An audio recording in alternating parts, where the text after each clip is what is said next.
Hi there and welcome back to Mommy Hates Cooking. Today I'm going to show you how to make this slow cooker chicken tortilla soup. It's very easy to make right in your slow cooker or crock pot, and you can also make it gluten-free too if that's a need. So this one is going to use simple pantry style ingredients along with chicken breast.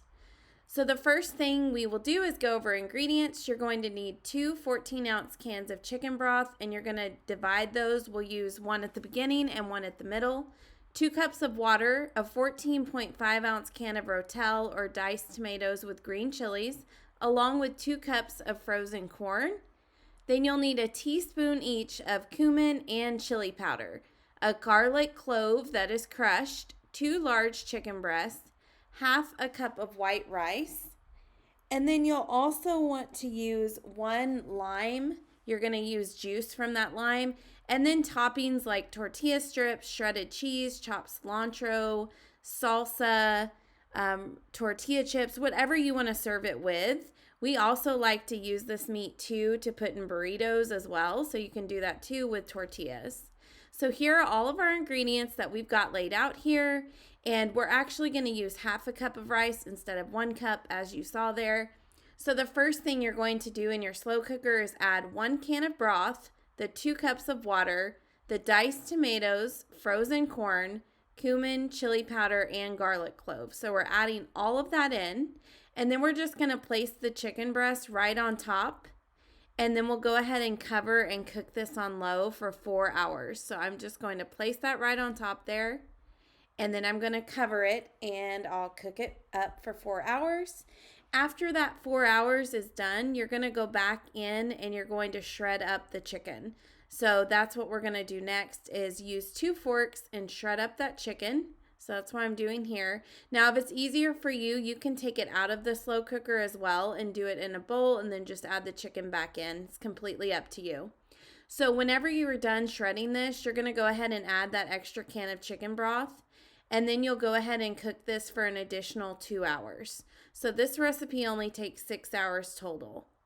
So we are going to finish shredding that. Now, I'll tell you too, after you cook the additional 2 hours, our next step will be adding in the rice. One of the most important things with this recipe is that you don't add the rice in until about 30 minutes before you're ready to serve it.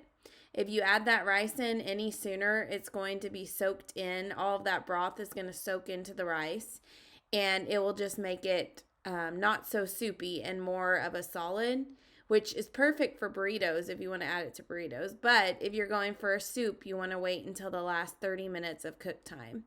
So I'm finishing up all the shredding. It does take a few minutes to get all of this shredded.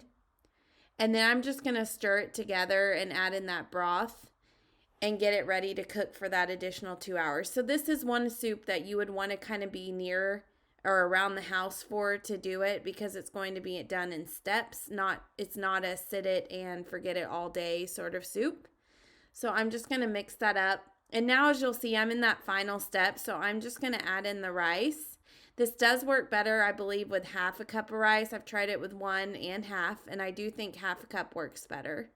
So you're going to add that in, and then you're going to add in juice from a lime, and that gives it kind of a zestiness to it. And then you're going to just stir this up, and then you'll go ahead and serve it. So you're going to serve it right after, about 30 minutes after you've put that rice in. So you can see it here. And I serve it usually with tortilla strips. So it's totally up to you on how you serve it. My husband likes to drain the liquid out and add it into tortillas like I had mentioned before and make burritos out of it. You can do that with the leftovers as well because this will make enough most likely for leftovers. So this full recipe can be found over on mommyhatescooking.com for slow cooker chicken tortilla soup. I hope you enjoyed learning how to make this today, and be sure to like and subscribe so that you don't miss the next recipe. Thank you so much for tuning in today.